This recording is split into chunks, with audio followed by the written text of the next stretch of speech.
Okay, so we're going to be starting off with just kind of giving you all an opportunity to review some of the tech pieces of this. So I'll just kind of be covering that as a reminder, like how do you navigate some of this information that we're sending you on the back end, because we recognize that sometimes that isn't as easy as we make it out to be. So I'm just going to go over those things briefly, and then Ryan's going to facilitate some conversation discussion about sort of some of the stuff that we did last time. We'll send you into breakout rooms. You'll have an opportunity to kind of go over that experience with others, and then we'll have facilitators in those rooms kind of help guide that conversation. We'll come back together, talk a little bit about that. And then I think the majority of the time, we'll actually have Natalie present about production, and then we'll kind of close things out, preview sort of what's coming next week, and then we will send you on your merry way. At some point, we'll make sure to throw a break in there. That way you have a chance to grab an extra cup of coffee, some breakfast, bio break, that kind of thing. So I think we'll go ahead and get started unless there were any questions before I kick things off.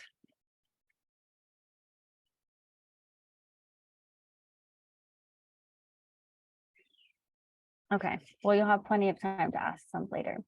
So I'm going to share just this home page that we've got that has been set up for you. So are you seeing the Wholesale Readiness Training page? Okay, so what we've got over here is this is the link that we have sent you, hopefully a few times at this point.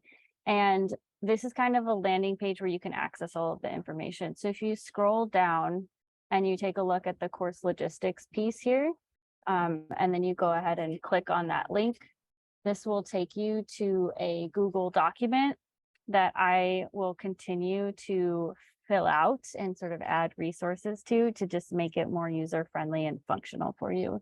So the most recent addition has been this table at the top. Instead of just having the session dates, I've added the Zoom links. In case for whatever reason you're not getting them through your email, or you're just having a hard time finding it in your calendar, they are here for you. So all of these have been set up ahead of time. You can go ahead and click that and that will bring you here. If you go further down, we've got, the trainer information. These are sort of linked to the bios. And then if you need to reach out to anyone directly, there's email addresses there. We've got this shared Google folder. This is probably the most important link of all of them. So when you go to this folder, what you'll see is that it's organized by session. Hopefully you have already accessed information from session 1, business planning. We'll try to keep this as organized as possible and make it very clear where you submit your homework. So this is where we've created a document here. If you open that, it will take you to a link. Go ahead and click that, and it will open a Google form. And then you'll put in your information, you will add your files, and then you'll go ahead and click submit. And then we'll have that information on the back end.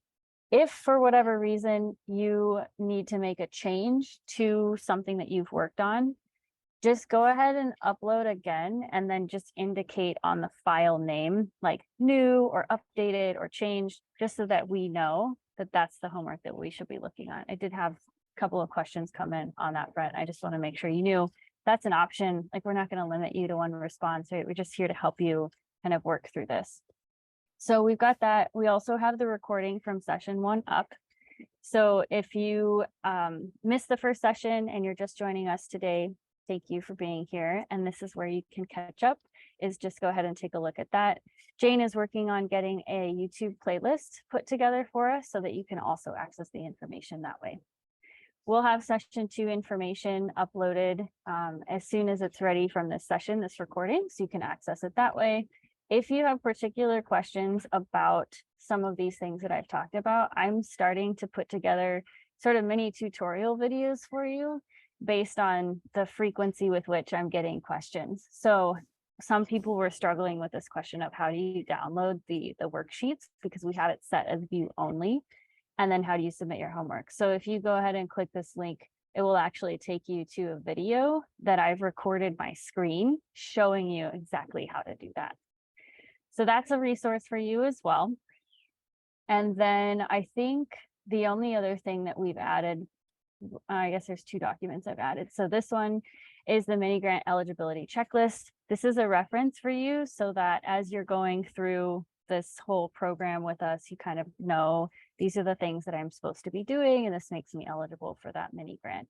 We will be adding to this as we go through the different weeks so that it's clear what you need to be doing. And then the last thing, if it wasn't apparent from some of the other documents, I just wanted to make sure you still had the session dates and the Zoom link in its own document. So they're just right here on their own in case you want to save that anywhere. So I think that's the basics of what I wanted to cover. Jane has been adding some of those things as well as direct links here. There's a recording of that introductory training as well in case you're looking at that.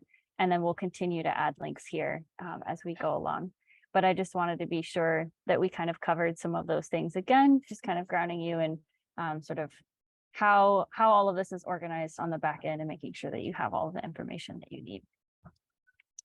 So with that, are there any maybe like universal questions that that you have just like that might be applicable to everyone regarding some of the homework, or does some of the information that I just shared, does that make sense to folks? And maybe you can indicate that with like a thumbs up if you're feeling good about that information. I think that would be helpful. Okay, I'm seeing a couple. This is great.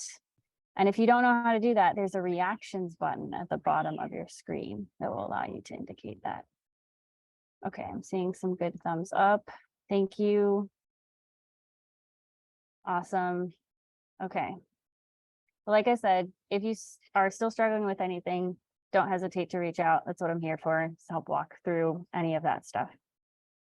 Okay, so with that, I think I'm just gonna turn it over to Ryan. Okay. Thanks, Emily. Yeah, there's so many different ways to skin a cat in technology nowadays, and we're all skinning cats differently. So it's good that you walk us through that. It's like, this is how this thing's organized. So that always trips me up, and I do this kind of stuff all the time. So what I'm gonna do is I'm gonna do a little bit of a review of where we were, and then I'm gonna set us up for our discussion, right? One of the whole ideas behind this deal is there's a cohort of other people that are trying to sort this stuff out. And so we're gonna go into groups and we're gonna say, you know, I did this homework. I was thinking about how I'm selling things. And, you know, these are kind of my insights, or I think I might need to go this direction or that direction. I mean, that's really the idea. I mean, I'm an extension educator. So my golden ring I'm always going for is, I don't want you just to politely listen to me and I'm going to pour information in your head. I would love for you to still kind of politely listen to me sometimes, and then take that information that I put into one ear, that you mull on it, and then you apply it. That's really the deal. And so myself, I'm here sitting on a floor in an Airbnb in Nashville, of all places. I happen to be on vacation, but I wouldn't miss hanging out with you guys. So happy to be here. I don't know if anybody's been to Nashville before. This place is crazy. I don't know if I'm that into country music, frankly. I don't know if I'm a round peg square hole, but it's interesting to see this city all the same. So first I'm going to start off, and I'll just do a quick review of where we were. Okay, sorry, I'm a talkative person. Okay. Ooh, Emily, you got to give me the power to share. Done. Okay, there we go. Oh, here we go. Let's share this. Let's find. All right. Oh, goodness, go to the beginning, right? Okay. I'm just going to go through this, just kind of refresh our brain a little bit and get us sort of thinking back where we were on business planning. Remember, we talked a bit about language of marketing, and talked about the 3 commandments of farm marketing. But really, where I wanted to lead you is this place where, okay, let's get strategic. Let's think through where we're at and where we want to go. So it's you know, making decisions about what we're going to do as farm businesses. It's really the most important thing. We talk marketing. What's your marketing mix? That's a large part of this. So again, we're often thinking about how we're growing things, And I want you to think about how you're selling things. Yep, each one has a cost and each one has an opportunity. And I like to always say, you can't do them all, right? So again, you strategically pick a lane. Part of the language here, and I think it's just an informative thing as you move forward with your farm business and keep thinking it through. The difference between channel and outlet. We might have multiple outlets, but all are within the same market channel. If we sell to 3 schools, those are 3 outlets. All schools are a market channel, if you will. It's great that we are able, I guess my main point here is we want to be able to do analysis by outlet, and we want to be able to do analysis by market channel. They're different forms of analysis, but you need to kind of be able to do those kind of on the fly analyses and decision making in order to make good decisions about, do you want to keep doing more of this school thing or less of this school thing? Is this school thing working for you? Or there's these 2 schools that are great and one's a real dud and I'm going nowhere.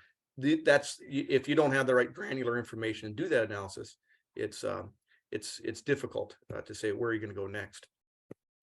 Again, we talked, hey, in terms of this this course, this really is about, wholesale readiness. Where does wholesale fit in with your current marketing mix, and why would you engage in it? So again, for some people, it's about, I'm trying to pick a more clear lane, or I've been doing this wild mix of direct marketing, and maybe wholesale's a way for me to have volume with less markets, less outlets, and I can concentrate on particular crops.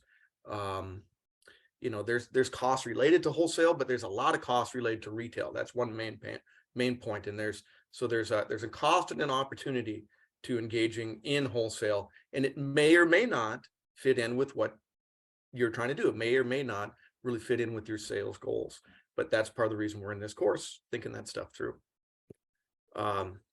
We talked the language of marketing. We talked a lot, just hammered on this thing about marketing costs and opportunity costs, right? We can't do it all, so there's an opportunity cost. If you're doing A, you can't do B, or you can't do B very well.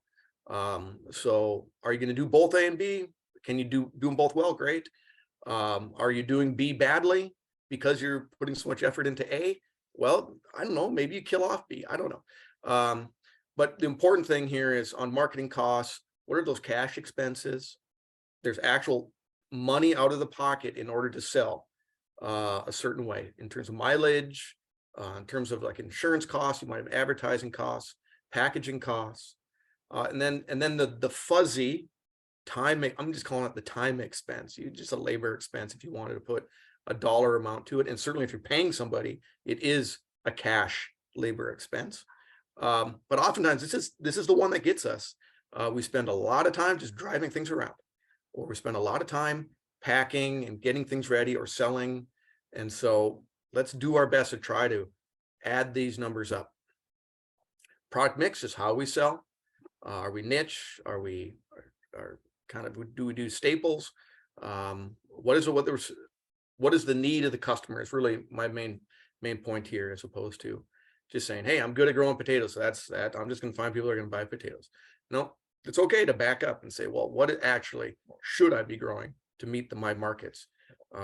That's a strategic way of approaching your product mix. Know thy customers, right? The 3 main know thy whatever parts. One is, it all starts with the customer. Are we selling to high maintenance chefs or high maintenance food service directors, or what is that middle-aged lady at the farmer's market, what's she looking for? That really ought to drive what we're growing, how we're selling, right? And can we do that well? We talked about knowing thy product, the details of your product. Is consistent quality? Do we have a consistent process? And actually, again, that product mix is kind of where we fit within the market.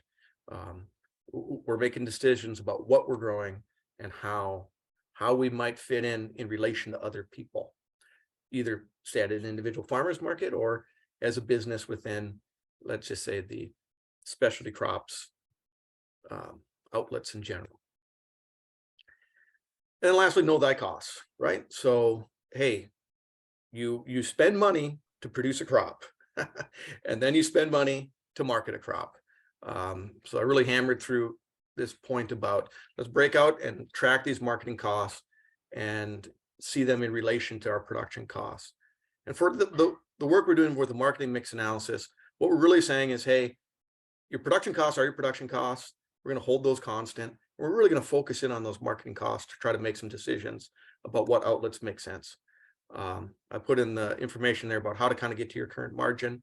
And this can be done if you have existing data. If you've already been doing this a year or two, you can do some of the very basic, how am I doing? Adding up all of our production and marketing costs, trying to get at an overall margin for your operation. And you can get a little bit better going on, but even some rough math can get you there. Essentially here on this return over marketing costs is what I asked you to do for the homework. So if you are selling over a mix of outlets and a mix of market channels, hopefully you got to the bottom of the worksheet and you got some of these numbers for yourself. That's great. That's where you want to be. Because again, we're trying to just do as best we can to do an apples to apples comparison in terms of, what's that farm, how's that farm stand doing in comparison to the farmer's market or that other wholesale outlet that we're doing. And if you're at the place where you're just like, hey, I'm just starting out, that's kind of a tough thing because you don't have existing information about your own operation. But I at least hope that you tried it as an exercise to, estimate out like, geez, if I'm selling to a restaurant, maybe I'll pick that one over there. Let me try to put down those costs and try to get a sense about what would be involved for me to sell to them. And then boom, big pictures. I've been yammering about it at the beginning. I'll lay it. I'm talking too long here. Is to get strategic and make decisions. Having gone through these exercises, thinking through this, what is it that makes sense for you and your operation? I broke it out into these two fuzzy concepts. Not fuzzy. The dollars and cents isn't fuzzy, right? So there's this dollars and cents component of this, and then this fuzzier kind of fit component. And I want to say that you got to balance these two things out. Sometimes I've known people for many, many years, maybe over a decade, that have sold at a particular farmer's market, and the dollars and cents are like not great, but there's something that they love about that particular market. And that's okay. They're like, I like Saturday morning hanging out with these fellow vendors and the people I sell to, and there's a certain fit and it fits in my life and it's not stressful. It's all good. The sales are decent, but not great. That's okay. So you're balancing out like, oh, I could do better dollars and cents over here, but there's a nice fit here. So I'm trying to make a decision about how those two things come together. So, does it fit in your life? Does it fit in your family's life? And really, I think part of the fit too, is I want to get at was, people are at different stages in their life. Where you might start as a beginning operator might be different than if you're a more established operator. And so that fit changes. Hey, my goals were very different when I was 26 than now that I'm 45, right? I've been in this veggie thing for 20 years. So look at that hair I had back then. Boy, that guy looks good. Anyways, and then this is sort of just like a gentle kind of reminder of good record keeping hygiene, right? A lot of the things I'm talking about is very hard for you to do if you don't have kind of some decent record keeping and put things in what we'll call a chart of accounts.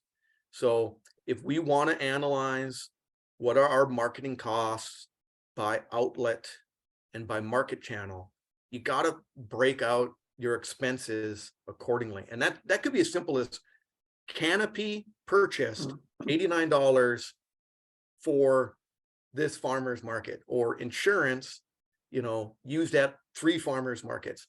Then you have this note, you kind of know what the expense is for.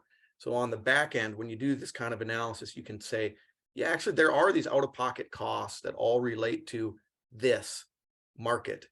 And some of them will cut across markets, but you need to be able to just make those notes to yourself so you can do that kind of analysis well. Because sometimes these little supply things add up. You're always buying some sign or new sets of markers all the time for this dog of a farmer's market, you might think you're doing all right, and you're like, I don't know, I'm blowing all this extra money. So I put in this as a different kind of concluding slide before we go into this. Sometimes I do things and people are like, well, that's an interesting exercise, Ryan. You know, I don't mean for this to be an interesting exercise. If you're in it, I really want you to approach this as real life, right? We're doing this in order to make decisions. You're doing this, I hope, to make decisions about where you might go next and how you might market in the future. And that might not be this year, or it may be the following year. But because it's real life, they're moving targets. Again, I think I brought this up on my last, when we first presented. I did a very similar analysis 6 years ago, and I left my farmer's market that I was at for 14 years. I left it and I concentrated more on CSA and a farm stand. I had more time in my life. I made more money. And you know what? To this day, just last week, I had 2 people like, are you coming back to the farmer's market? I'm like, no, actually, I'm not, you know?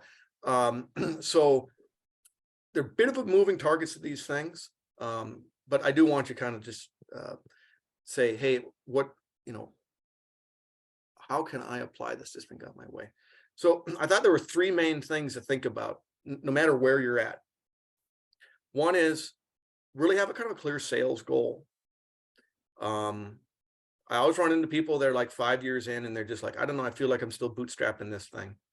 Well, where do you really need to be at in order that this makes sense for you? Do you need to hit $25,000, $20,000, $80,000?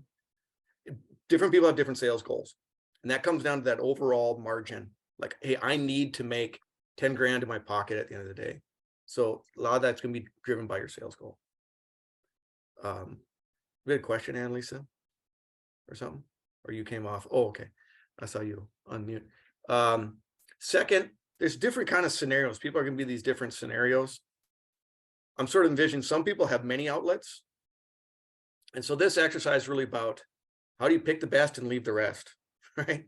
What if there's an outlet that's a total dog and it's taking time, energy, and effort, and you're making money, but it's not good money. It's not as good in relation to the others. That's a sign, like me leaving my farmer's market, like, I'm out of here. I can do better changing up this marketing mix.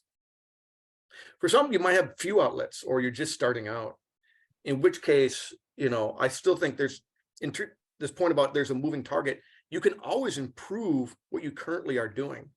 It might have nothing to do with the market you're currently in. It could just be like, how do you find the secret sauce to make that particular market work well, right? Hey, I'm going to this one market and I keep trying to sell the same things that everybody else is selling.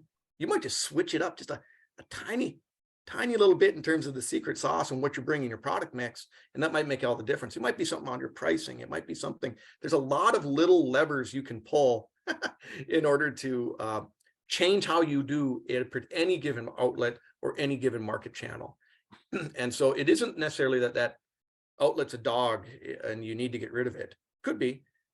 It could be that in year one, you need to switch some of those dials. And lastly, you have limitations. You cannot do them all. But you need to pick a direction. And generally speaking, you want to move in a direction where you're decreasing these marketing costs and increasing sales.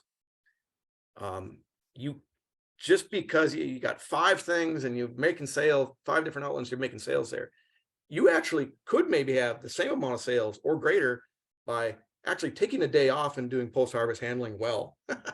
And then you actually up sales in the other 4. I don't know until you do it, but these are the types of things that we got to wrestle with in this this moving target situation. So, okay, I've spoken enough. We now should go into our scenario, look at our 2 analyses in breakout groups. Hi, Emily. Remember, we had 2 things. We did a worksheet kind of grading your outlets. You know, is this thing driving me nuts or do I love it? Are there different components I like or hate about this current outlet? And then we did this marketing mix analysis where we did the numbers and looked at the costs. And yeah, we do want to hear This is a time to share your insights. And before we go there, did everybody kind of follow this? Was there one thing that just like really tripped somebody up? We might ask that question here now, and I could maybe clarify it. Ryan, can you hear me? Yeah, I can hear you, John. One of the things that would struck me with is the differences between market channels and market outlets. What are the similarities and differences? Yep.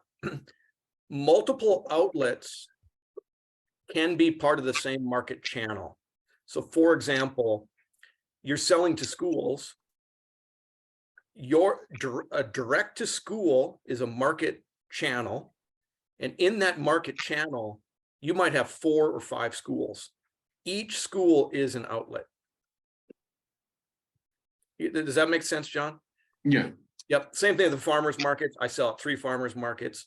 You can have a farmers market channel, farmers market channel, and 3 outlets in that market channel. Other kind of clarifying questions? This is Bev Antonich. Can you hear me? Yeah, I can hear you, Bev. Okay. When I was working on this marketing mix analysis, I did not really see a place to put the packing time, so I didn't put it in there, but I know I spent a lot of time doing that. Yeah. Should that have gone into selling time, or where would that fit on that sheet? Nope, this is everything past packing time. Oh, pack, Yeah, okay. And you have hit on one of the big debates in farm business management is packing time part of marketing time, or is packing time part of production time? Now, there's some people that really disagree on that, right? But yes, for sake of simplicity, we're not even looking at packing time here at all. We're assuming that you packed on farm, and then that packing time was, you have a finished product and you're leaving the farm with a finished product of some sort. Because you do get into this issue, like it gets kind of sticky if you did try to sort that out through something like this. So it's, you try to keep it clean. Yep. So good point. Thank you. Yep, Thank very you. good. Appreciate that. Any other clarifying questions? Otherwise, here, let me stop sharing. Stop sharing, Ryan. I'm just going to preview these questions for us. And I just put these in the chat. In our groups, we're really looking, I'd love for each of you to share, compare and contrast your outlets. Compare and contrast with sales, those costs related to it. Is there a generally kind of fit for the outlet? Again, you can have an outlet that you love, but you don't make any money there. That's fine. What was your highest return? What was your lowest? Any insights on how you might change things? Are you sitting there scratching your head? You're like, I love this market, but maybe I got to kill it off. That's okay. That's our time to talk openly about this. And where does wholesale strategically fit in with this? Do you currently have a mix of outlets, and you're like, okay, I think I can see how wholesale would fit in here, and it might be a geographic, it might be a community, right? Hey, I'm already selling at this place, and I think my wholesale sales could fit right into what I'm already doing. It might already fit into your route. It might already fit into the sets of customers you're already selling to. There's a different ways it could complement what you're doing. So we want to have a little bit of conversation like that. So Emily, I think, you boot us off into breakout groups. Huh? Sounds good. Yes. So I've pre-assigned facilitators. You each have your own breakout room. There's going to be about 4 to 5 people per room. And then we've set aside like 15 to 30 minutes for this conversation. I'll check in probably halfway through and just see where people are at. I'll kind of hop around to different rooms, make sure everybody has what they need. And then I'll also throw these questions in the chat that goes out to everyone so that you've got it as a reference as well.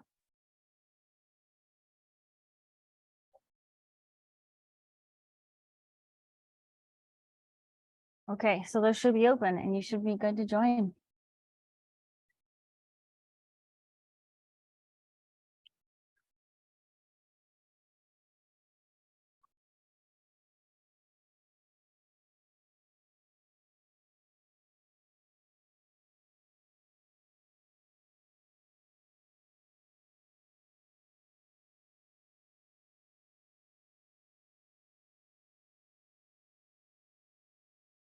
let me know if you have any issues joining your breakout room and I'll help you get there.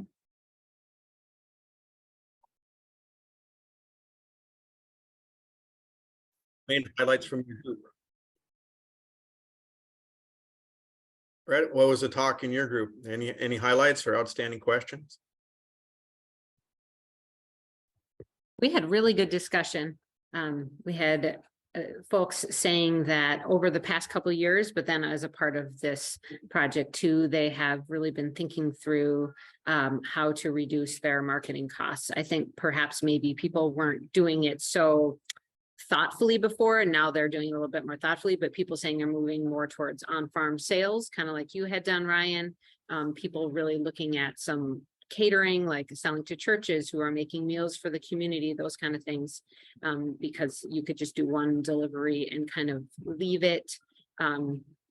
Really kind of thinking through what those marketing costs were for each channel and making decisions. Also labor, a couple that came up a few times, people saying how much they hadn't really thought about their own time in terms of labor costs, but we'll be doing that more kind of thoroughly in the future. Great. Brett, what was the talk in your group? Yep, there was some surprising moments in that some outlets didn't turn out as badly as our farmers expected them to be, like CSAs for some reason. But and then there was some talk about that there just needs to be a few more years. We had some people that don't have a lot of data to really draw on yet, but the tools are still relevant. So they'll be going forward.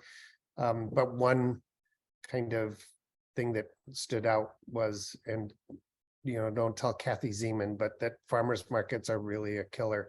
But that's not really necessarily the full point of them, is that they build customer connectivity. And it's something that we had 2 market managers on, something that they felt compelled to be a supportive of, because they wanted that to be their community mix, maybe not their personal marketing mix, but there was reasons outside of just rating it on a percentage on a spreadsheet. That maybe not the only reason to do something. One other person was really interesting. I'm sorry, I'm going to go a little long on this. We have one person who is committed to feeding their community for free, and they're supplying to a sober house, to artists, to other individuals that are, maybe have some food security issues. And that the same forms could be used to decide that you can't feed everybody. I mean, that Jesus does that. We don't. It's not an easy thing. So maybe using these same things to say, look, I need to let go of my artist community and find someone else who can backfill that, because I just can't do it all, or I won't do any of it. And so using the same principles without like a money number at the end, but more of a how am I best able to serve that community. Great. No, that's great. Yeah. Is it I was balancing mission and money, right? I mean, sometimes I'm the person that stands up in front of a bunch of farmers market vendors. I'm like, and they shout me down. It's like, Ryan, don't be such a suit. It isn't just about the business. It's about the community. That's why we're doing this farmers market. So why don't you shut up? I'm like, okay, good point. Yeah, but it's this mission and money, right? If you're going totally broke forever, sometimes the mission falls apart, right? No margin, no mission. We hear this is a fair amount, but it's a balancing act. I mean, that's what you're there, and you're on fire to feed your community, man. That's the name of the game. You make it happen, right? Even if you do go backwards. I get that stuff. So that's great. Appreciate it. we had a, we have a Natalie group, or did we have an Emily group? Did we have a Natalie group? We had a group. I think what we talked about was pretty similar to what some other groups have already focused on, but the folks who have farm stands were very happy with their farm stand profits and direct sale profits. We had a few people who were just like really new and still figuring it out and like not really at a point to be comparing markets yet. But definitely got into some conversations about just exploring new opportunities. We talked a lot about like the pros and cons of farmers markets, profitability versus making connections. So that's it. Great, thanks, Natalie. You're so succinct and concise. You inspire me. But yeah, we hit on the farmers market thing too, right? I mean, it's a great place to start, right? As was one conversation we had new operator, and they're like, well, I got to start somewhere. Well, hey, the farmers market's a great place to start, even though it's a killer in terms of time and energy and effort, maybe, but still. Do we have another group? Do we have a Jane group, Emily, or do we have an Emily group? Yep, we had a Jane group. Okay. Yeah, so one thing that stood out to me in the conversation was, like Natalie mentioned, that people were really happy with their hyper local marketing, their on-farm stands or marketing at a farmer's market that's really close by, or to restaurants that are really close by, to really limit that cost of driving things around. And folks were looking at ways to hang on to that while expanding. And folks liked your exercises, Ryan. They found them very illuminating, although one of the folks in my group had so many market channels that he needed to do the marketing mix analysis on a larger spreadsheet because it outstripped the size of yours. So with that kind of complexity though, you know, he had a lot of things to look at and pick which things were really winners and losers, and be able to really see, you know, yeah, these things really are losers. And then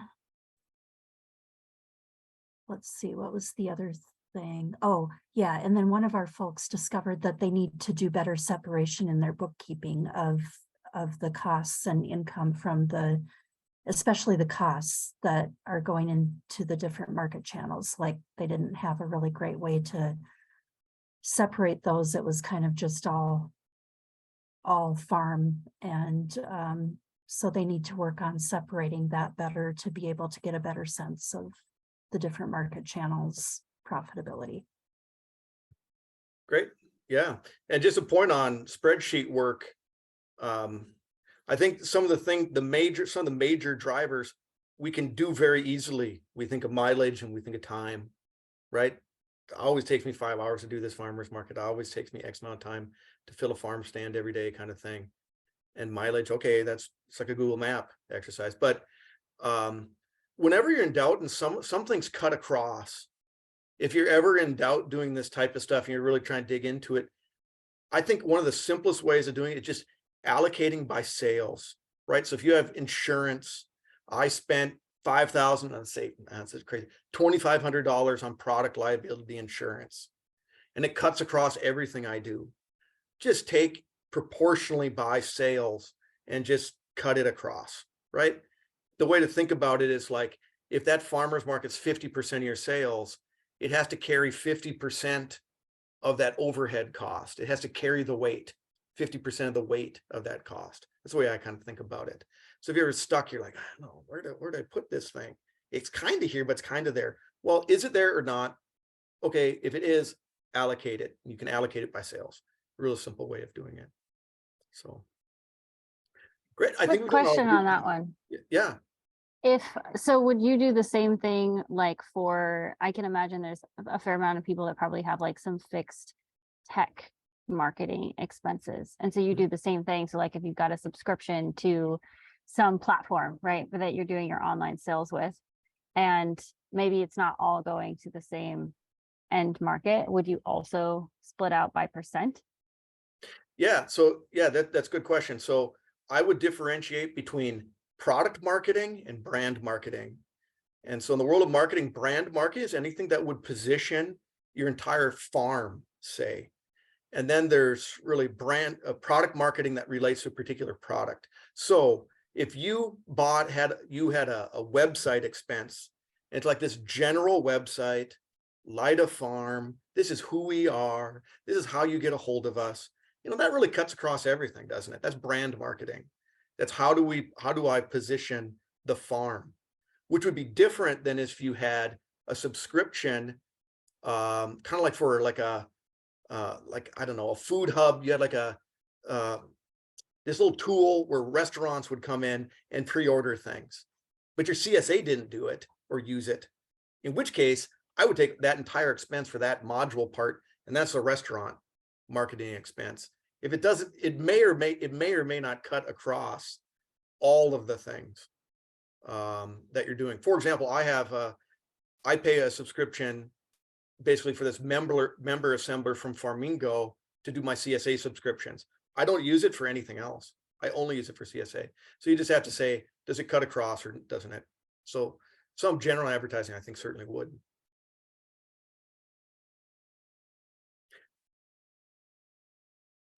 Great. Well, any other outstanding questions? Otherwise, we got to move on to Natalie. She's the star of this session, and we don't want to sit listen to me. Ryan, can you go over again brand? These are brand marketing and product marketing. Can you explain that again? What you just said a little while ago. Oh yeah. So I differentiate between brand marketing and product marketing. So brand marketing oftentimes usually it relates to your operations for farms. How do we market the entire farm? How do we, something like general advertising about your farm or your operation, a website about your operations. So oftentimes brand marketing, we're just trying to position the farm or the operation. Product marketing it relates to a product or particular outlet, for us. Like if you were a grocery store, product marketing would be like, well, I got a coupon for this one product and I sampled the product and I sold the product, right? Like in the store, we're trying to sell these granola bars. That's very specific product marketing. Here where I'm going to talk about product marketing, almost like related to each market channel, right? Something that relates just to the farmer's market or just to the CSA or just to the farm stand. And so I would say generally the brand marketing would cut across and you'd allocate it by market channel to do an analysis, but some of them relate specifically to an outlet or specifically to a market channel. We also had a question in the chat from John. He said, does anyone use QuickBooks Online? How can those costs be tracked using QuickBooks Online tags? ? It's a big question. I'm a QuickBooks desktop person for some technical reasons. That's probably too much to get into for this. But yeah, I mean, QuickBooks Online, absolutely. You can create a very, very detailed chart of accounts in either QuickBooks Desktop or QuickBooks Online. And there's any number of other tools out there. My only advice, having done finances with other farm operators, is pick one. Pick one. I run into people that have like a Mint account and QuickBooks Online account, and they got some stuff in a spreadsheet over here. And it's just like, are you trying to confuse yourself? Quicken. Yeah, Willowman says Quicken. Great. Yeah. But you in any of these, there is an opportunity to like make a very detailed chart of accounts. And that's, if you're just starting out, something general might be okay. But I think as you move on and you become a little more sophisticated, the more tight you can get your chart of accounts, the better. But if you're here in year one and you're just trying to get a tomato out the door and sold, yep, you should have a way of doing record keeping, and you might have very general chart of accounts. You might just have an advertising chart of accounts, because you'll have a lot of things going on, and you don't want to get caught up.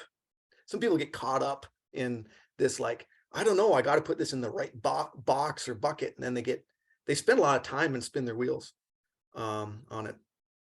There, Queen Fries, you're getting into the details there about job costing. So Ryan, I've got a question on chart of accounts. So if I have like my farm stand I'm buying and selling, so I've got cost of goods sold, is that necessarily a marketing cost? Do I put it in with on my marketing cost analysis here, or is that just something else? Would that be like, Nope. cost of seed or something? It would not be on this marketing spreadsheet. It's not a marketing cost. Okay. It's a cost of goods, right? So instead of a cost of production, essentially for a farm and you're producing it yourself, you have a cost of production, and then you have marketing costs, right? Production costs, marketing costs. You're acting like a grocer to some degree with some of your items. Instead of production costs, that's the equivalent to your cost of goods, right? Okay.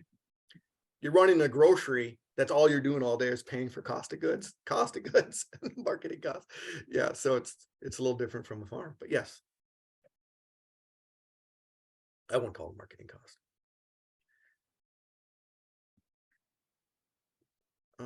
Okay, it looks like there's a ton of questions and opinions and ideas in the chat about software, but we need to give Natalie time to give her presentation too. So,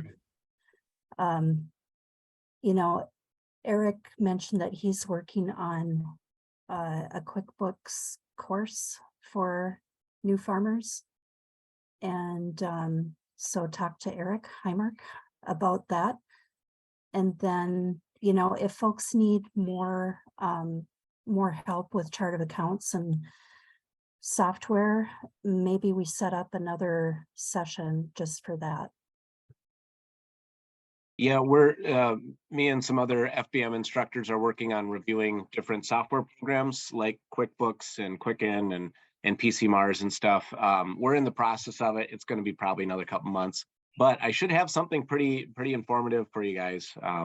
Just kind of a compare and contrast on pricing and do the different bells and whistles they have. So stay tuned on that. We're doing lots of experimenting right now.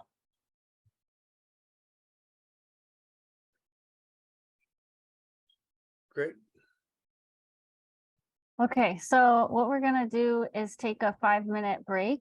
So you have an opportunity to use the restroom, get something to drink, hydrate yourself, and then we will come back and jump into Natalie's presentation. So let's see, that puts us at like 10:22, 23-ish. We'll see you back here shortly.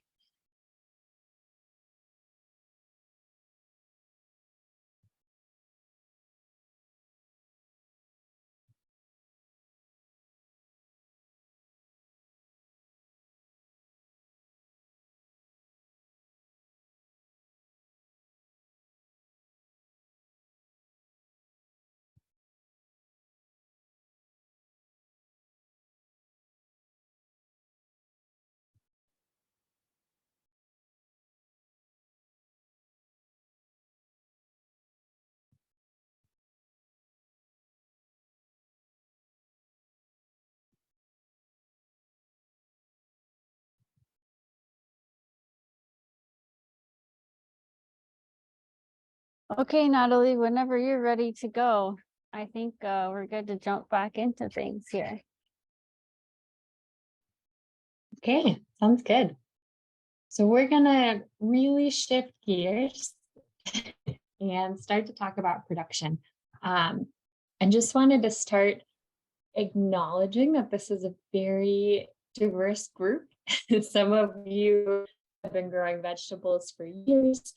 Some of you are like field crop farmers or livestock growers that might want to add an enterprise. And so it was a little hard to know where to start and how in depth to go.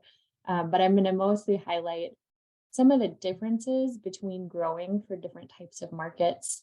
And then we've got some activities to get us thinking about how to set ourselves up for success.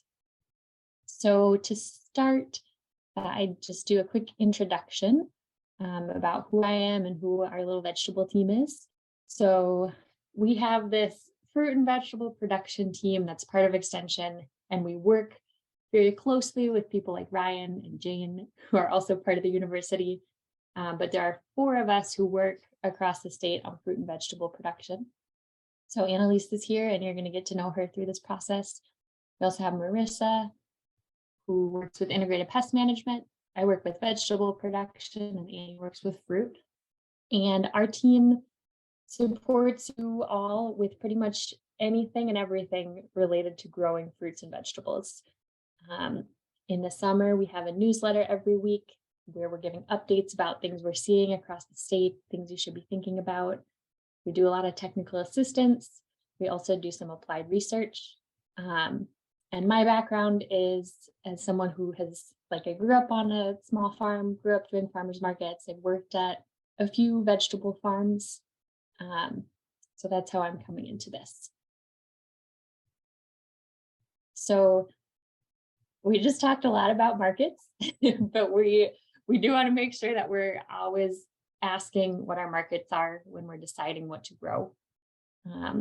So we're going to talk about that, and then talk about figuring out what to grow and how to do it well to meet the needs of those markets. So it's really important to kind of know what your markets are, because the way that we produce for different markets really varies. So if you have a totally fresh market operation where you're selling to farmers markets and CSAs, you need really consistent production of something. You need to have something that you're going to show up with each week. You really want to have variety to keep things interesting for your customers. So often you want to have as many types of different things as possible. And you want to have maybe interesting varieties that set you apart, or things that taste really good. When you start to look at smaller scale wholesale, so I kind of think of this in 3 buckets: as direct to consumer, small scale wholesale, and larger scale wholesale. Often it's still somewhat consistent production. So if you're selling to a restaurant or a school, often they still want a delivery of something every week, every 2 weeks. Often they want some really specific things. I think this is especially true with restaurants. We see restaurants asking for things like radicchio and things that will set them apart. And often it's really simple everyday things. Like schools often just want broccoli and cucumbers and peppers. When we start to get into larger wholesale, we're looking more at a lot of production all at once, less variety. And I think it's unlikely that many of you will start to do really large scale wholesale. I think we don't really want to push people to make a huge jump to planting 10 acres of melons. I think for a first step in getting into this, we're talking more about maybe putting in a few extra rows of something, or adding an 1/8 of an acre or a 1/4 of an acre, and kind of specializing in a few things that you could add on to your existing market channels. So what should you grow if you're thinking about adding this type of enterprise? And so to Ryan's point, it's always super important to check in with your buyers. Anytime you're adding extra production, there's a risk that you're not going to be able to sell that. And so you really want to know ahead of time. You want to be having those conversations now so that you can make a plan to produce as much as that market is going to buy. And I think sometimes when people approach these conversations, they're asking, what do the buyers want? And that's great. And that's important. But you should also be asking yourself, what are you good at growing? If your buyer wants hundreds of pounds of cauliflower and melons every week, that's going to be harder to do than sticking with something that you know you're already really good at, or something that's a little bit lower risk. And so usually I have this triangle of things where no grower, or very few growers, are going to have all of these things. So usually you are going to have one of these areas that you're lacking. So those are labor, land, and risk.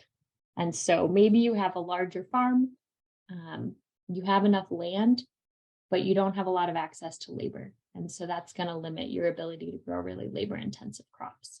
Maybe you do have access to labor, but not a lot of access to land. And so there are certain crops that just take up more space. And then finally, your risk tolerance is also important because there are some really high value crops that are harder to grow. And so the amount of risk you want to take on will also influence what you should grow, especially as you're scaling up and putting more of your eggs into one basket.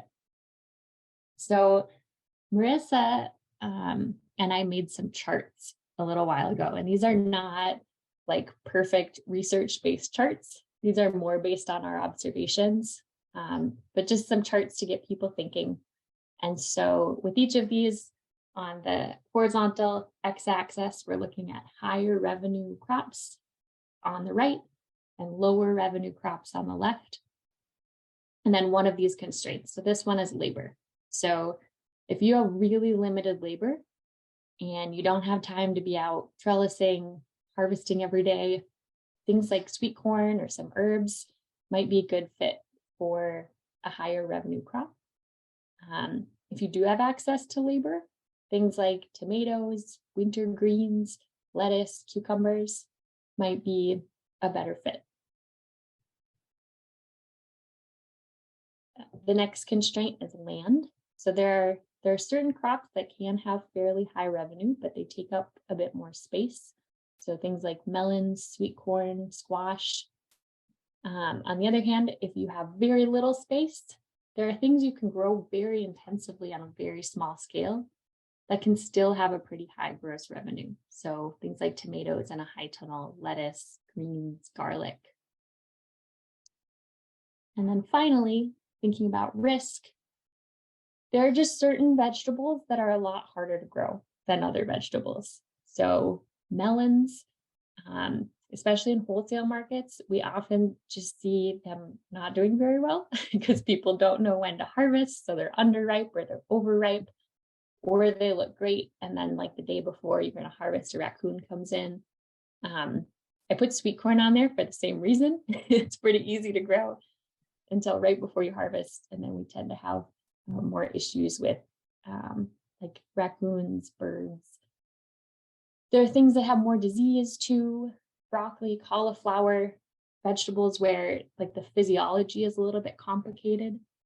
And so broccoli, cauliflower, Brussels sprouts, the formation of that perfect head that a wholesale market's going to want is just tricky. But then things like kale, herbs, greens, garlic, these are all pretty low risk things where if you want to, still produce something that your buyers want, but you're not as excited about taking on a riskier crop, there's some things that are kind of dependable go-to crops. So you'll have access to these charts. And again, these are not perfect. Ryan might disagree with me, but these are just kind of some general guidelines to get you thinking about your constraints and what you want to grow. So when we start to look at wholesale, the varieties that might do well in a wholesale market tend to be a little bit different than the varieties that you might want for a fresh market.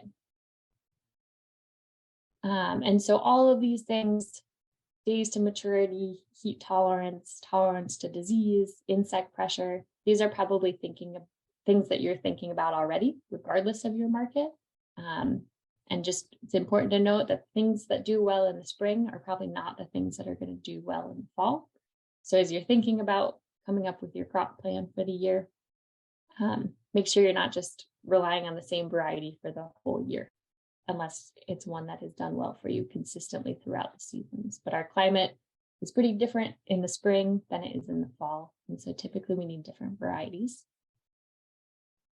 So in the spring, for our cool season crop, we really are interested in bolting resistance, heat stress. There are certain crops that can be more insect resistant. And when you're looking at variety descriptions, sometimes you'll see these words. sometimes you'll just see more general things like good for spring and summer plantings, or less bitter. Bitterness is something that often comes out in heat. In the fall, and especially for wholesale, we're often looking at storage life, crops that can get us into the winter where we can continue to sell to those wholesale markets. Cold tolerance. Often our summer weather is drier than our fall weather, so disease resistance often becomes more important in the fall. And again, sometimes you'll see some of these more specific things. Sometimes you'll just see a really generic, like better for fall plantings. So when it comes to wholesale versus fresh market, some of the things that are good to think about for wholesale. So typically in a wholesale market, you're getting lower prices. And so increasing your efficiency is really important.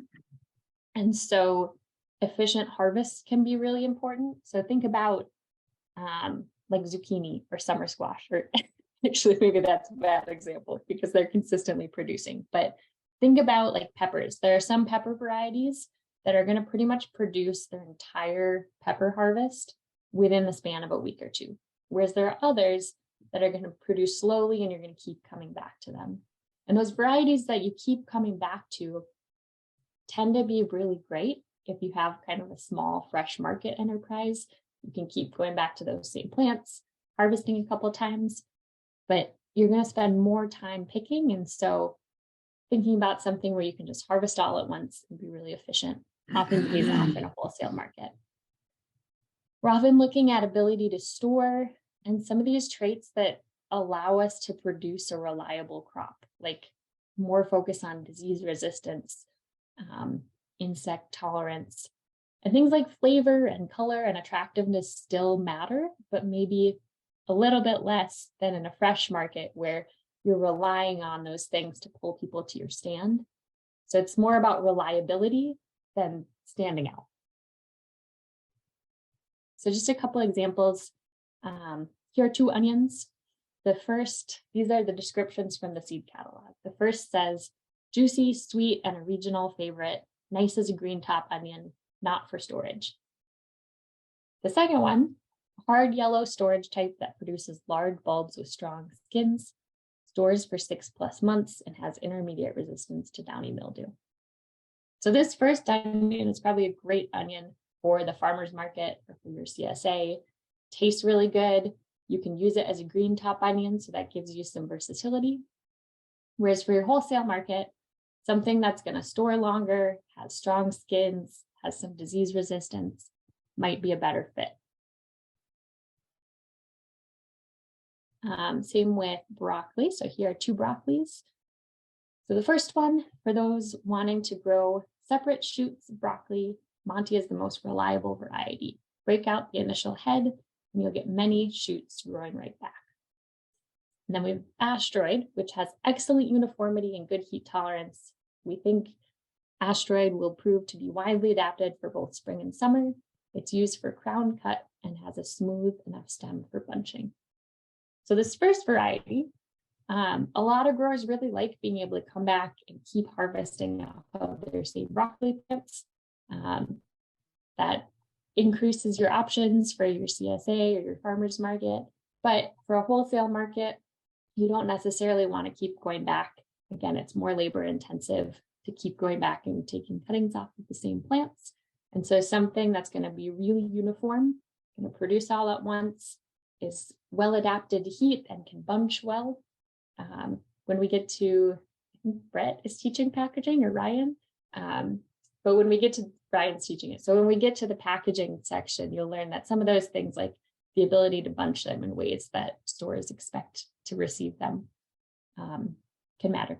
So those are just a couple of examples of things you might be thinking about differently. So with that, let's shift into field planning. This might be a little basic for some of you who are really experienced vegetable growers, but I think it's still important to recap for those of you who aren't. So anytime you're planning a vegetable farm, you want to think about a succession plan for the season. So at this point in the year, you should be starting to make a plan for what's going to be in your fields at what time of the year.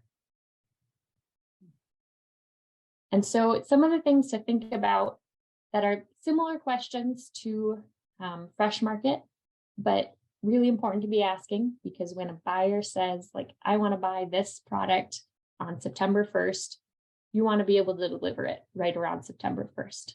So think about, what is your buyer expecting to buy and when are they expecting to purchase it?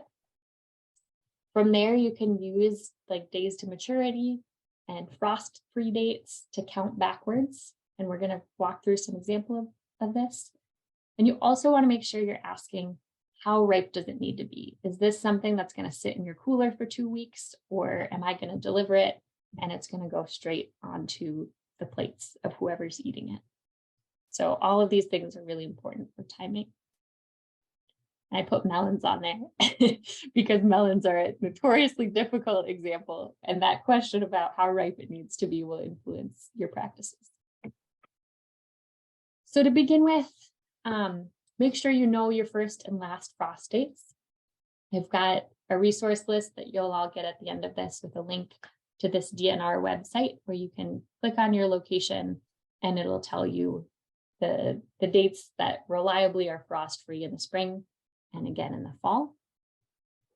Johnny's has some really nice tools in their growers library that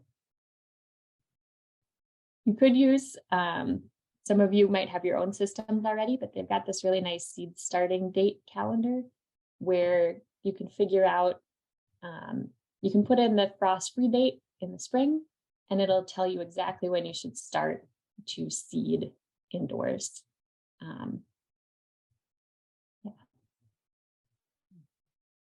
From there, once you've chosen your varieties and you know when you need to harvest, you want to figure out the days to maturity for your crop.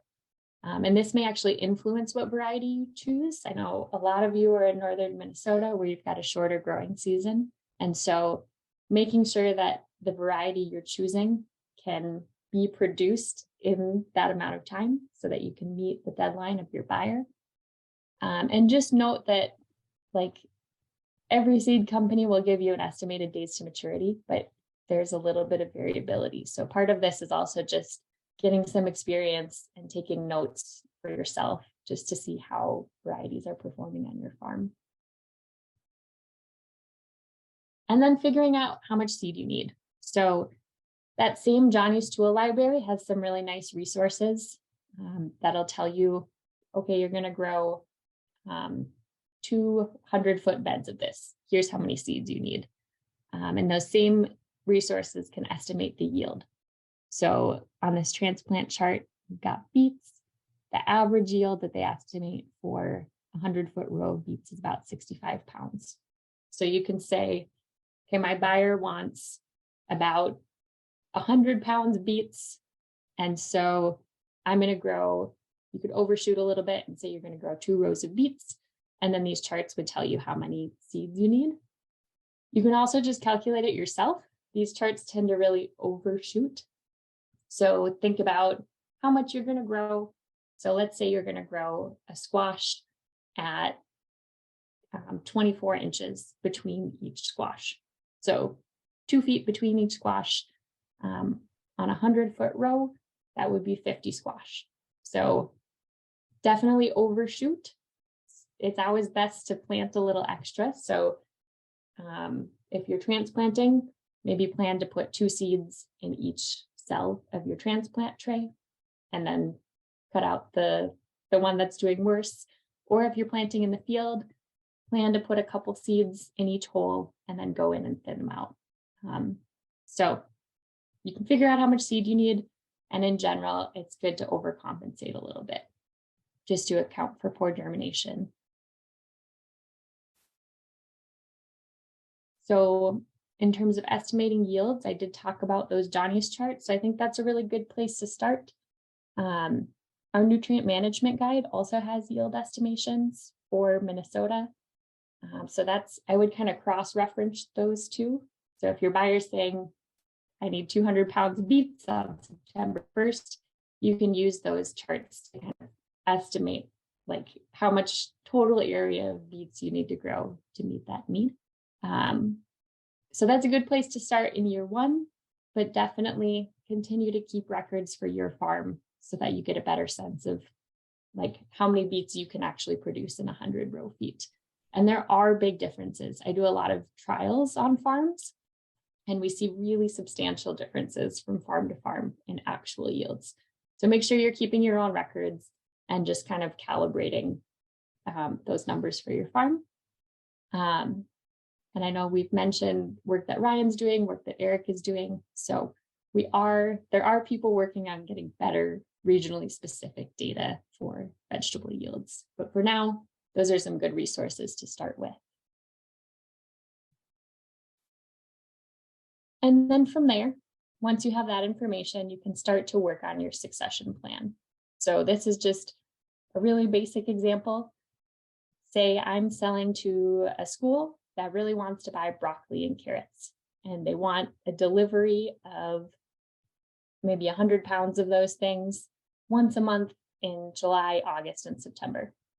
So knowing that information, you can start to kind of build your plan and see how your beds fit together. So I've got broccoli in my first row. I know I'm going to harvest that crop in about 70 days. And that actually gives me time. So if I plan to harvest around midsummer, I can actually plant a carrot in that field and use that same bed to produce my September carrot order. In the next one, I'm going to plant a little bit later so that I can deliver the next month. That might give me some time on the edge where nothing's in the field. So maybe I can squeeze in like a leaf lettuce crop there. By the time I harvest that broccoli, it's a little late to be planting another crop. So I'm going to put a cover crop in that field. So this is something I really like to plug, is that as you're making your succession plans, figure out where there are gaps where you can add some cover crops just to keep the soil covered. And if you're using a legume cover crop, that's a really cheap and easy way to get yourself some nitrogen for the next year. So you can kind of see just figuring out from the time that you need to make a delivery, when do you need to plant, how much seed do you need, how much space do you need, and start to make a plan from there. And so your succession plan on a farm where you're doing a lot of wholesale is probably going to look a lot different. In a fresh market, it might look something more like this. You've got a lot of different things going on, things coming in and out of the field all throughout the summer. So there's one of the things that's really important to think about as you're making that plan is to think through your overall workload balance. So when you look at that succession, are there times of year where you've set up your plan where you're going to be super busy, like planting and harvesting all at once? Generally, on a vegetable farm, July to mid-August tends to be the busiest time. That's when you're still planting, you're still weeding and trellising and maintaining the crops that are in the field, and you're harvesting all at once. And so if you have multiple market types, you want to make sure you're kind of comparing and syncing those up. I heard a really good anecdote from a farm at the Organic Vegetable Conference in Madison this weekend. It's a farm that does a CSA, and that's their primary business model. But they also wanted to add a wholesale market to kind of keep their profits going throughout the fall. And so they decided to sell fall carrots. And the reason they chose to only focus on fall carrots was they were so busy throughout the summer doing their CSA that they didn't want another thing to think about. And so by adding carrots, it meant they had to spend a little bit of time at midsummer planting and kind of getting things weeded. And then they could just kind of forget about the carrots for a little bit, focus on finishing up their CSA. And then when the CSA started to wind down, they could really ramp up like harvesting, washing, storing carrots. So think about how those things might fit together as you're adding on additional enterprises or choosing what to focus on. I see a couple questions, so I'm just gonna.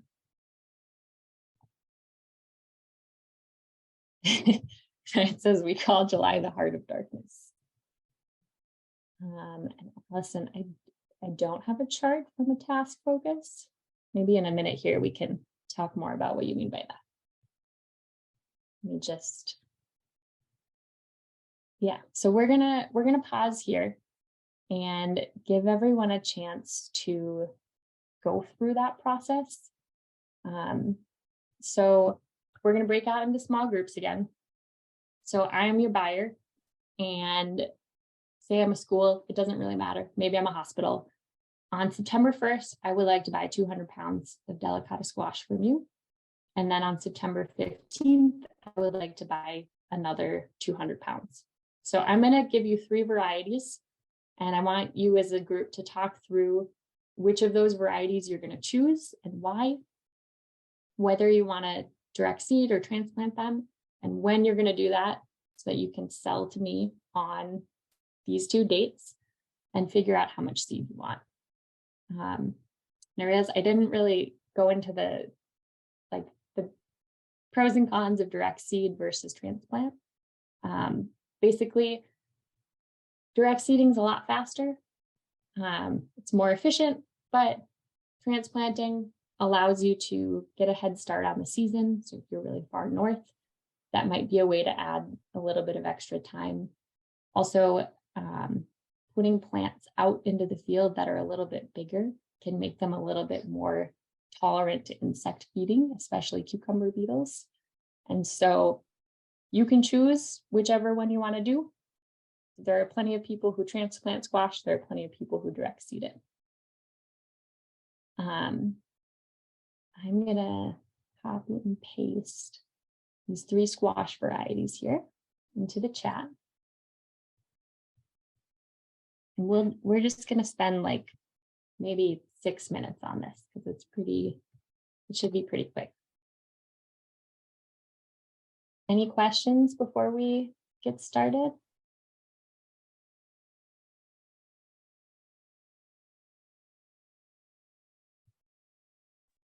Yes, I have a question to help the facilitators out as they're going through this. Is the idea that you want them to just be there to sort of navigate online to these different links? Should we be throwing those links into the chat for the facilitators? I just want to make sure they have the right information as well.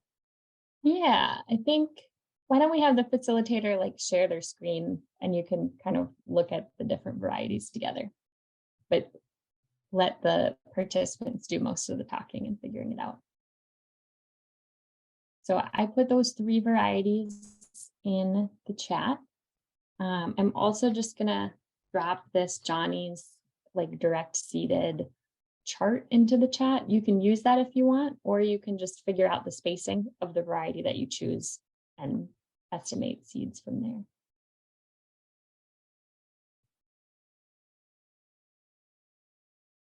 And Allison, when we get back from this, we can dig into your question. I'm not seeing the 3 varieties. Are others seeing that there? Yeah, they're hyperlinked in there. Oh, They're great. they're Okay. stacked on top of each other, so it looks like one big There's long 2. hyperlink. There we go. And Okay, there's 3. perfect. Thank you.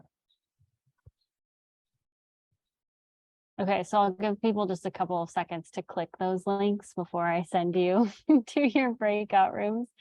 And I've just decided to leave the rooms the way that they were before. So you'll have an additional opportunity to connect with the folks that you had earlier this morning. And I'll just give you a couple more seconds to open those links. And then when you're ready, I think you can join the group. Here we are. Let's find the breakout.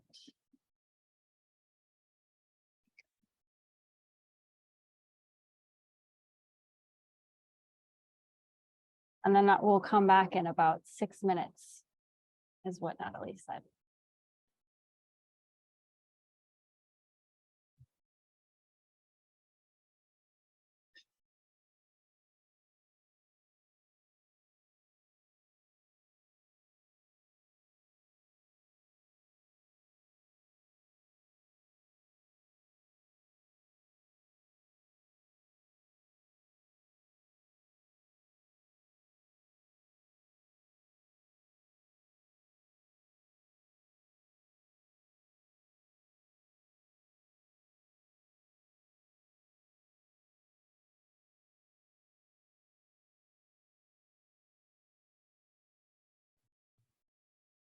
Yeah, and that point of like growing a little bit of extra because it's going to sell.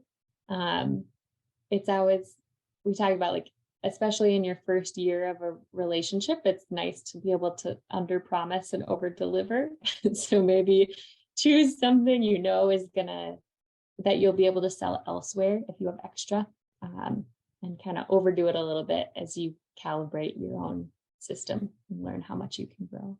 Natalie, one other thing that was brought up in our group is that days to maturity isn't days to sell. You have to cure these squash for them to be storage. So you have to push your dates back even further, which got some of our northern growers to think that transplanting is maybe really the only option. Yeah.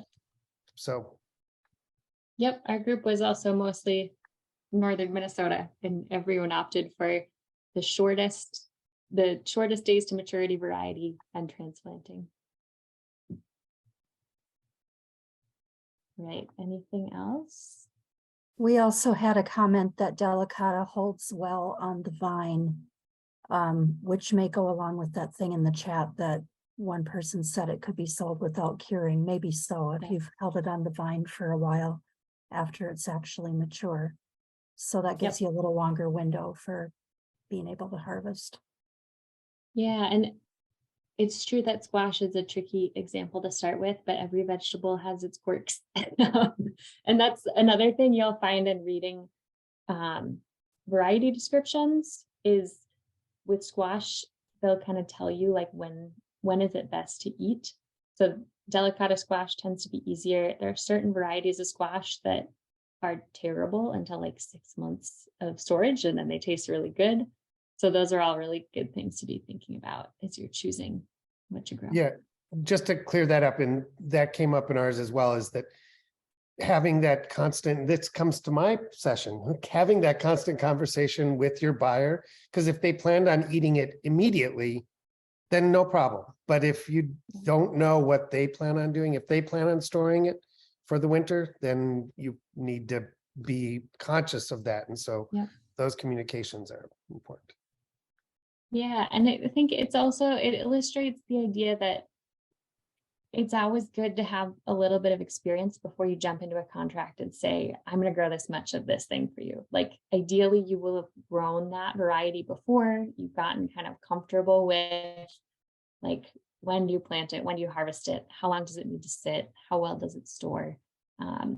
So I am always an advocate for starting with things that you're already really good at growing and really comfortable with before you start making big promises about what you're going to follow through with. All right, so we're going to transition into this second part, which is about minimizing risk. So let's see. So if you're selling to a fresh market, you have some, especially if you're a really diversified farm, you have some like baked in risk management. If there is a crop that doesn't work out very well, you have a lot of things to fall back on. But as you start to specialize, it becomes that much more important that you're managing risks ahead of time to prevent issues. Because if your wholesale contract falls through and you can't deliver it, it's a lot harder to fall back on. You just don't have as many things to fall back on. So again, there's potential for larger losses with wholesale. But because you're not growing as many things, one of the plus sides of this is that while you don't have as many things to fall back on if something goes wrong, as you get more and more focused, you end up having a little bit more capacity to focus on proper care and preventative management than when you're managing like 30 different plants that all have different needs. And as you get bigger and bigger into wholesale and you have more of your business in a single enterprise, you do also gain potentially more insurance options. And so that's something to consider as well. So one of the things that we all really need to be planning for is disease management and insect management. And something I come across all the time is this idea that as long as you're managing well, problems won't happen. Like as long as you have healthy soil, you're not going to have diseases or insects. And it's just not true. Like having good management definitely helps, but you will have insect problems and you will have disease problems, even in really healthy plants and well-managed farms. And so as you're investing more in a single crop or a couple of crops, you really want to make a plan to manage those problems preventatively. So our extension website has a whole fruit and vegetable farming section with a lot of resources about common diseases and common insects in fruit and vegetables. And so I encourage all of you to, if you're going to choose a crop to focus on, like go through and just learn about the main diseases that happen in that crop. So in addition to learning about specific diseases, which I know can get overwhelming, you know, you see like 10 potential things that could happen. There's a lot of just really basic prevention that is important to focus on. And this is not going to turn into a disease management talk, but I did just want to hit on a few basics. So starting with clean seed and resistant varieties when you can. This is something where the more you grow something, the more you can observe like what are the main diseases that you're seeing every year and make sure that you're getting varieties that have some resistance to those pathogens. Crop rotation is super important. And the more that you specialize, in some ways, the easier it becomes to do crop rotation. On a super diverse farm, you've got like a little bit of everything everywhere. But as you kind of specialize in, you know, families of crops and a few crops, it's a lot easier to just have a consistent rotation. Making sure you're using adequate spacing and trellising, allowing airflow through the canopy, using drip irrigation when you can instead of overhead irrigation will really help. Try to implement a scouting plan where you're in your field at least once a week, ideally in the morning with clean clothes and clean shoes, just walking through and looking for problems. Actually more than once a week, ideally a few times a week. And then just be thinking about sanitation. I think a lot of the things that Annalise is going to talk about in food safety have some parallels to disease management. So just really thinking about how pathogens are moving across your farm. So principles like starting your day in the healthiest fields with the youngest plants, wearing clean clothes and clean boots, cleaning your tools, and then ending your day in the worst parts of your farm where there's the most disease. Like really basic things like this can have a huge impact on managing risk. Crop rotation. So this might be a little basic, but I like this graphic. So if this year you have kale in your field, you've got a disease that builds up. By next spring, a lot of those disease spores, if it's a fungus or that bacteria, will probably still be present in the soil. And so if you come back and you plant a non-host crop like carrots, something in a totally different family, that pathogen isn't going to have a host site to reproduce. And so you can slowly like bring down those levels over time.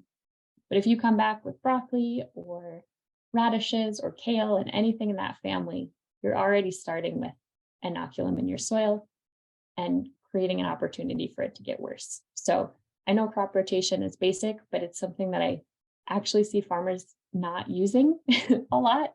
And it's something that becomes increasingly important, again, as you're putting more of your eggs in one basket with a single crop or a couple of crops. We also want to plan for insects. We have a couple of crop calendars at this link. We just have them for brassicas and cucurbits so far, but we have these diagrams that show like what are the insects you're going to see every year, what time of the year do they show up, and how can you, on the opposite side, it's how can you manage them. Most of the time when we get questions about insects, by the time people are calling us, it's almost too late. A lot of the strategies for insects are best done preventatively. And so doing some research to know, okay, I'm going to grow like half an acre of this crop. What are the insects that I should expect to see and how can I start to prevent them from the very beginning? that's going to get you a lot further than waiting to see what happens. So these crop calendars are a good resource for those two families. We also have this Veg Edge site where we have insect pest profiles for every crop. They can be a little overwhelming because they have all of the, the potential insects, but it's still a good place to start and to learn about the different insects that you might see during the season. And this is something also where you can feel free to reach out to me or Marissa to just say like, hey, I'm going to grow a half acre of this. Like, can you help me prioritize what are the main issues I should be managing for? The other big risk management piece is nutrient management. So it's fairly common that as people enter wholesale markets, they're not fulfilling their orders because of nutrient management issues. And usually it's an issue of too little nitrogen. And so if you haven't taken a soil test recently, take a soil test this spring and develop a nutrient management plan for your crops. And actually, I have a poll here. I'm curious just to see, Emily, is this the right slide for the poll? Yeah, I think it's just one of those things where it's like built in. Okay. So I think if I just pull it up and then I can just launch it. So if I'm good to do that, then I'll just go ahead and launch. Yes, thank you. So I just wanted to ask you all like where you're at. Because we didn't have time for this to this could be a whole nutrient management session. I'm wondering, like, do we need to do like a separate webinar just about developing a nutrient management plan, or do you all feel pretty good?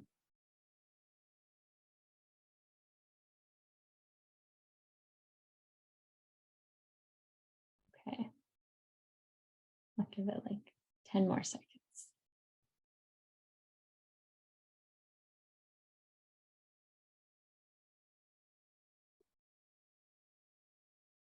Okay. We'll close it here. So it looks like there are a couple of you that are, I can't share it with you for some reason, but I can read it. So it looks like we can see it, Natalie. Really confident. A couple of you are pretty confident, but could benefit from someone reviewing your plan. So that's great. That'll be, I can work with you through your homework to just take a look at your plan. And then quite a few of you, 10 of you said that you would like a refresher webinar. So that's something we'll talk about and find a way to offer, because it sounds like enough of you don't really know where to start or would really like to see some more in-depth education on that. So we will find a way to offer that this spring. Basically, I'll share a few basics, but we can do more in depth for when people need it. So this is the soil test that I see probably 90% of the time when vegetable farmers send me a soil test. And I'm just going to say it, like the U of F soil lab reports are not the most user-friendly, but there are a few key things that we see. So your soil texture might vary. You probably all have slightly different soil texture. Coarse would be sand, fine would be clay. You probably all have different levels of organic matter. But what we see consistently is that vegetable farms have a ton of phosphorus and a ton of potassium. And so as you're developing your nutrient management plan, it's, again, really important to get a soil test so that you have that baseline. Some of you might not be in this situation. Some of you might still need phosphorus and potassium. But if you've been growing for a few years, especially if you've been using a lot of manure or compost, probably a lot of you have soil tests that look like this. And the second half here, so when you take your soil test, you indicate like 3 crops that you're going to grow in the coming season, and they'll give you recommendations. And so they often look like this, where you need nitrogen, but they're not recommending phosphorus or potassium. So just like some quick tips about doing that. How do we supply our crops with the nitrogen they need without overdoing these other nutrients? One way is relying more on cover crops a good legume cover crop can give you like 50 to 100 pounds of nitrogen. If you're organic, there are products like blood meal, certain fish products, although fish products are variable, crop products like soybean meal, alfalfa meal, cottonseed meal that you can use.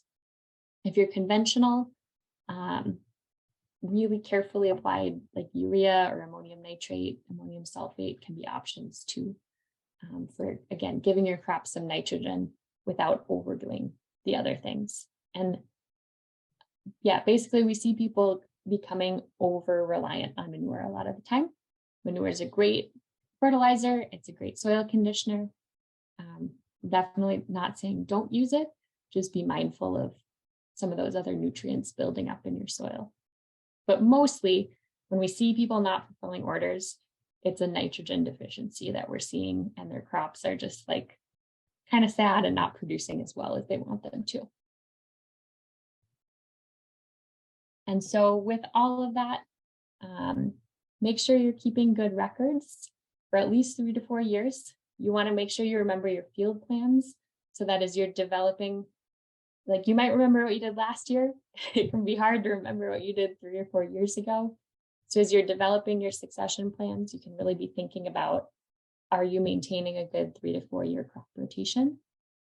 Also just notes about good varieties, bad varieties, things we talked about when we were discussing squash, like this one is really good right away, but doesn't store as well. And then just note the problems you're seeing, what insects are in your fields, what diseases are in your fields, so that you can get resistant varieties and come up with management plans for next year, and note any nutrient management issues. So with that, I'm going to stop sharing. Looks like we've got, let's do like a couple questions, and then we can go through the homework.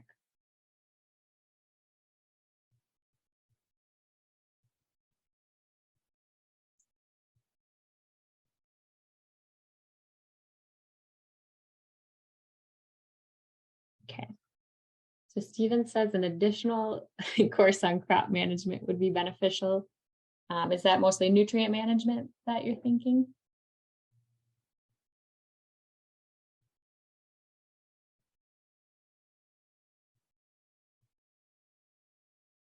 I don't know if Stephen's here. Are there any other questions going through this content?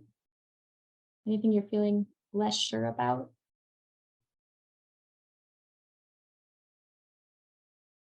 Natalie, I don't remember if you addressed Allison's question about task. Yeah, Allison, do you want to explain what you mean by that a little bit more?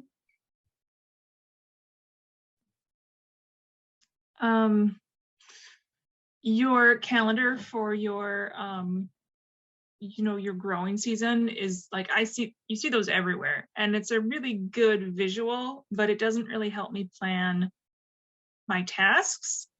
And if I'm overextending my labor for my that crop calendar. Calendar looks great. It's colorful. It tells me like what should be ripening when, but it doesn't tell me when I'm doing the labor intensive things for each crop, right? So if I'm going to grow, I think your example was leafy greens right away in the spring. Well, that means I'm starting seeds when? In March, and planting them out in April and in my high tunnel, or, kind of going along that. But that also means I have to start what's coming after that crop. When do I have to start it? Because if I want it to go in, so I'm really like task focused. I'm really like a plug and play, not just when it comes to technology. Like I just want to plug it in and I want it to work, But it's that way for record keeping or charts or spreadsheets. Like it's not intuitive to me, and I would love to see something that's already working for someone else. So then can I take that tool and can I use it and adapt it for my situation? I don't want to create all my own tools. because that's very overwhelming. So Ryan he just shared tend.com as a tool. So I'll just share, like, I tend to be, and this is not the best way to work, but the way that I've always worked is to like print out a copy of that kind of rough succession plan and like start making notes on it. Like, this is the variety, it needs to be sown on this day. And then like from those notes, go back and make like a week by week kind of plan. But that's like not a use of software. That's just like me in an Excel sheet. Ryan, do you want to say anything about Tend? Have you used it? No, I just know there's a lot of these. I see John here says he does use Tend. I don't know what's been your experience, John, as a user.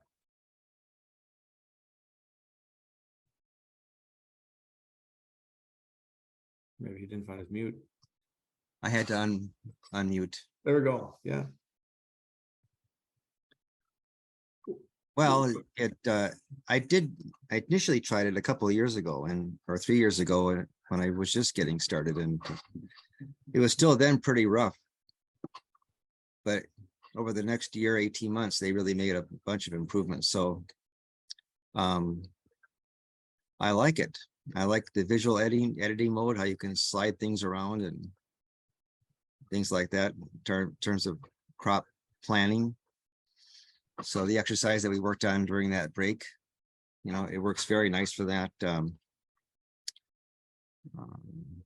It has some weaknesses, of course, like intercropping and things like that, but it's a great tool. It does cost money. It has a nice farm store that comes with it. 2 for 1. Have you tried that farm store before, Ryan? No, I've not tried the farm store. No.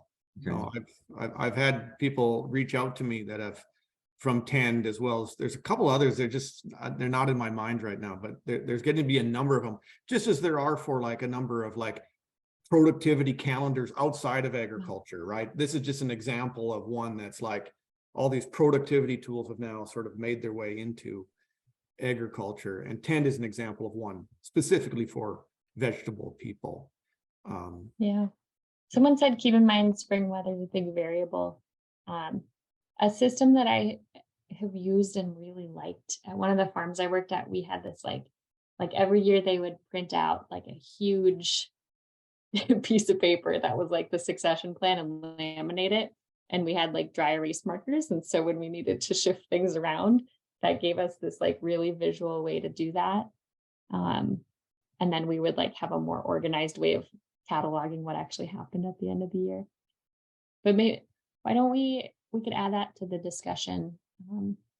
I can do some research in the time between now and our next meeting about some softwares that people have liked. I think we may need to get into the homework. It's 11:26 now. Yep. Okay, so the homework for this week is set up pretty similarly to Ryan's. It's just a big spreadsheet. And I don't expect anyone to have this like perfectly done, but again, it's a spreadsheet, and I threw in a couple of examples. You can just delete those and add your own. So basically, I want you all to choose a crop that you might grow at a wholesale level, and you can choose like whatever feels accessible. Like if you want to grow 1,000 pounds of broccoli, you can do that. If you want to grow 100 pounds of broccoli for like 2 different dates, you can do that. So ideally choose something that's like realistic for what you might actually do this summer so that it's useful to you. And just go through this process. Like, what is your production goal? So that would be like your sales goal. Choose some varieties that might be a good fit for you. Decide whether you're going to direct seed or transplant. How much seed do you need? What dates are you going to transplant or direct seed to get your crop in time?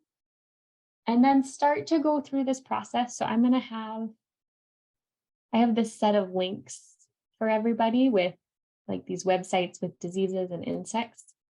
And so mostly I just want you to spend some time getting comfortable with those tools. And so if you're going to grow squash, I put in 3 examples of insects that you might come across. When do you expect them to show up, more or less, and start to just write down some strategies that you might use for prevention. If you feel comfortable, like starting to come up with a fertility management plan, go for it. And I am happy to sit down with you and look through it and give feedback. If you're not at that point, just skip it. And we'll talk about planning a separate webinar where we can talk through like how to do that process. So you can get to a point where you're comfortable doing that. So that's what it is. Any questions about that homework?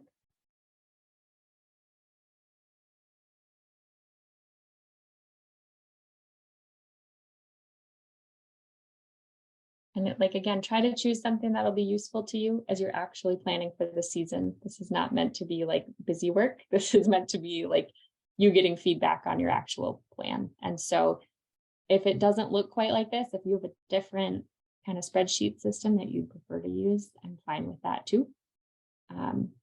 But just kind of get started on thinking through the process. Natalie, do you have any resources for calculating growing degree days? Because, you know, a lot of times, you know, like with our delicata example, we had 80 days, but sometimes our cold springs, you know, we really maybe should be anticipating 100 days or something. Is there something we can tap into for? That's a good question. Yeah, I know how to track actual degree days, but like, I don't think that's going to translate as well. That's something I can look at for next week of just like, if you're in zone 3, like approximately how many days should you add to these kinds of things? One thing I will say we have on that Veg Edge site, which I mentioned, and you'll have a link to it, is for major insect pests that are predictable based on degree days. We have maps that are updated every day throughout the summer, and we'll mention those in all of our newsletters. So we'll say like, if you're in Aiken, like you don't have to worry about cabbage maggot yet, but next week it'll be there. So start to plan for that. So when it comes to insects, we actually do a really good degree day tools. And I'll think about it if there's a way to do a really basic, like, you know, add 5 days in this zone. Well, we are at 11:31. So we want to be respectful of everybody's time, but thank you for joining us for session 2. Good luck, everyone, with doing your homework. If you have questions, feel free to reach out to Natalie. If you have tech issues, feel free to reach out to me. And we will see you all in a couple of weeks.